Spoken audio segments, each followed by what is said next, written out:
High, আজ গিয়েছিলাম দিদির ননদের বাড়ি।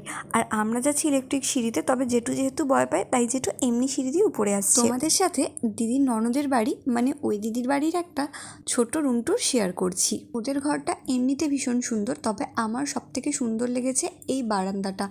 এরকম একটা খোলা বারান্দার সাথে একটা ওপেন কিচেন। এরকম খোলা বারান্দা থাকলে যেমন সবসময় ঘরে আলো ঝলমল করে, তেমনই কিন্তু বৃষ্টির সময় দাঁড়াতে খুব সুন্দর লাগে। আর এটা হচ্ছে ওদের ঠাকুর ঘর।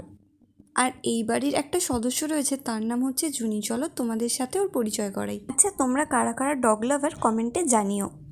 এই জুনি এমনিতেই খুব ভালো, কাউকেই কামড়ায় না, তবে দিদির ছেলের হাতে আঁচড় লাগিয়ে দিয়েছে। ওখানে খাওয়া দাওয়া করে বেশ মজা করে সন্ধ্যায় চলে গেলাম ওদের বাড়ির সামনে এক হনুমান মন্দিরে। যেহেতু হনুমান পুজো ছিল তাই গোটা মন্দিরটাকে কিন্তু খুব সুন্দর সাজিয়েছে।